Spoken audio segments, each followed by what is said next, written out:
welcome to the very first episode of Lessons from Behind My Chair, the place to be for all things women, where you get to have your cup filled with a fresh squeezed dose of clarity, courage, and bliss, but not necessarily in that order. If this is your first time tuning in, welcome to my very first episode. I'm your host, Angela B. Fuller, master hairstylist turned certified life coach. Now that was a mouthful, but 2 years ago, I decided that I wanted to get my certification as a life coach, and that's what I did. And just recently, I decided that I was done with procrastinating, because there's so many lessons that I have learned over the past 30 years, both in and out of the salon. And I felt like it was time to do what I feel like I was pretty much born to do. Here we have it, Lessons from Behind My Chair. Now, today's episode is a juicy topic. And there's so much to discuss, so I want to invite you to stick around to the end. But before we get into the meat and potatoes of the episode, I got a pop question for you. Got a pop quiz.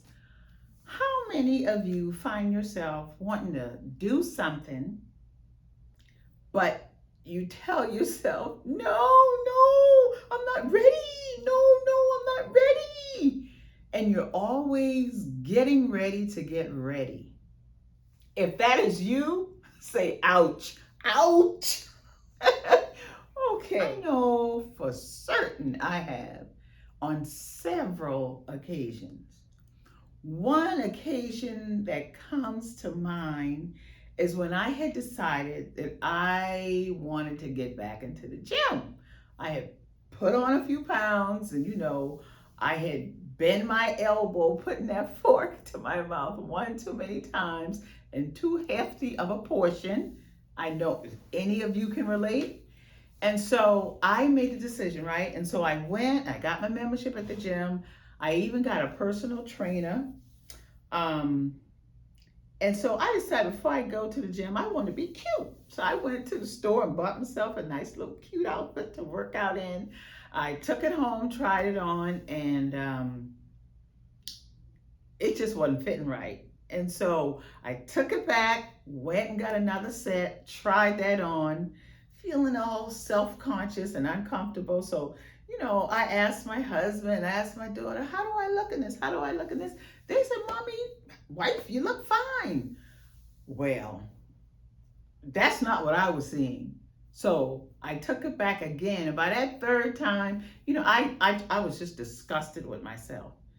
But I thought about that, and I realized part of the reason that I did that is because I was afraid.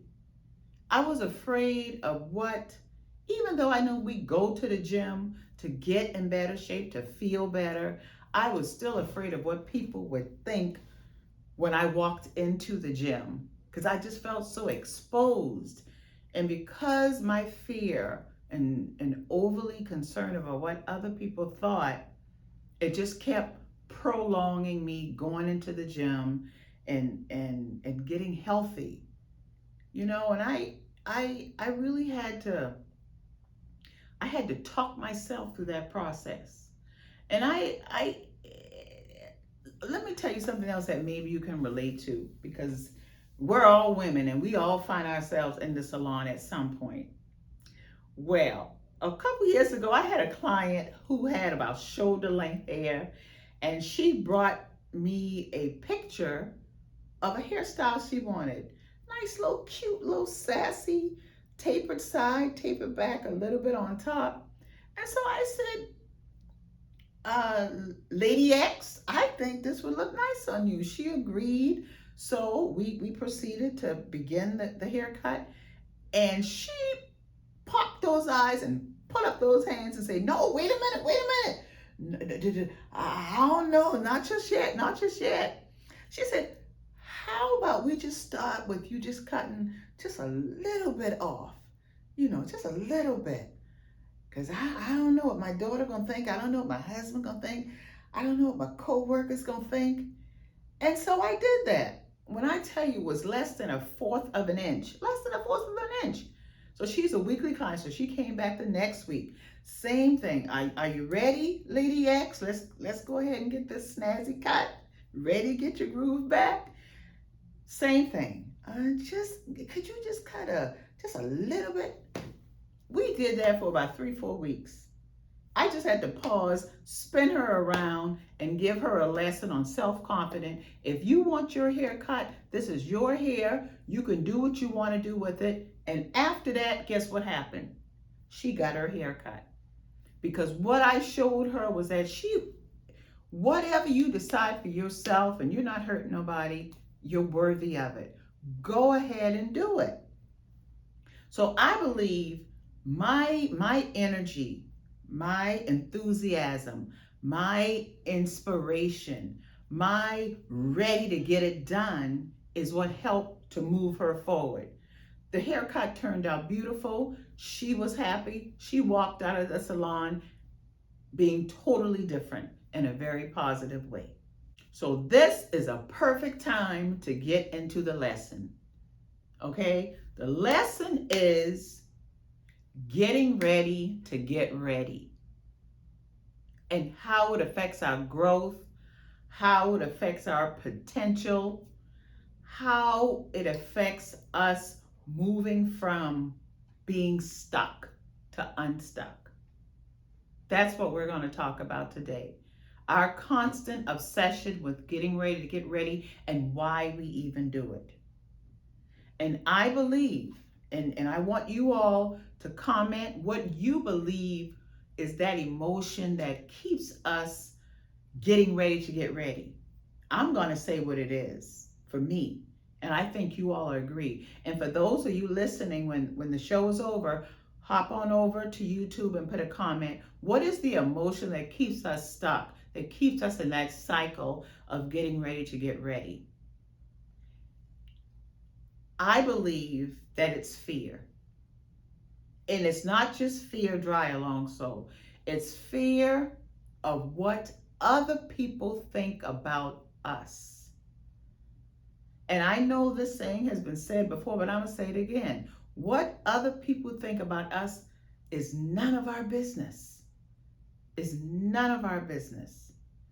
So I had to come to terms with, if I am going to achieve anything good in life, I'm going to have to do it even being afraid of what other people think. Otherwise, I'll never start. If I allowed fear of what other people thought, I would not be sitting here with this show. And that would break my heart. Because I know there's something in the inside of me that I have to get out into the world, because there's someone waiting for what I have to say. There's someone who's going to benefit from what I have to say. And if I let fear, or the constant mode of getting ready to get ready, telling myself, oh no, I'm not ready, telling myself I need to do more, telling myself I need to be more, it'll never happen. What I have learned is that enthusiasm is what breaks that cycle for me. Getting enthusiastic, allowing bliss to just stir up inside of me, to get my juices flowing, to get my joy juice flowing. That is what breaks that cycle for me. I had to learn to set the intention for the things that I want. And I want you all to think about a time in which you really wanted something. You kept putting it off, you kept putting it off, but that thing wouldn't let you go, and you finally decide, I'm going to do this. That's what setting the intention is all about.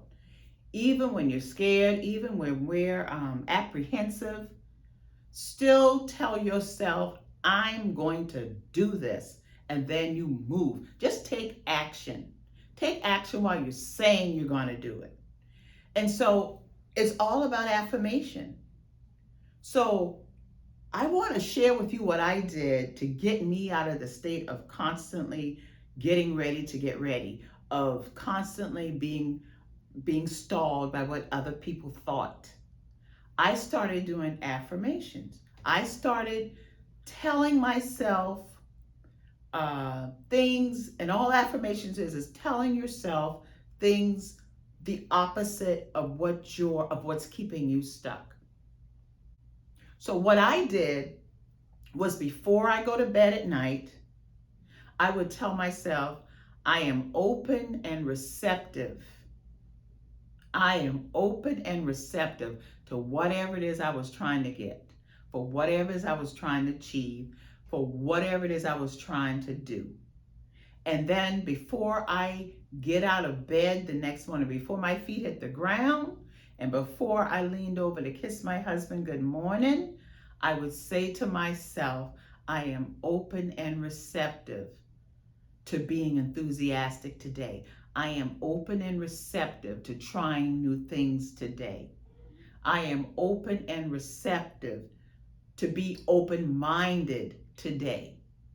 And that's basically all that it takes.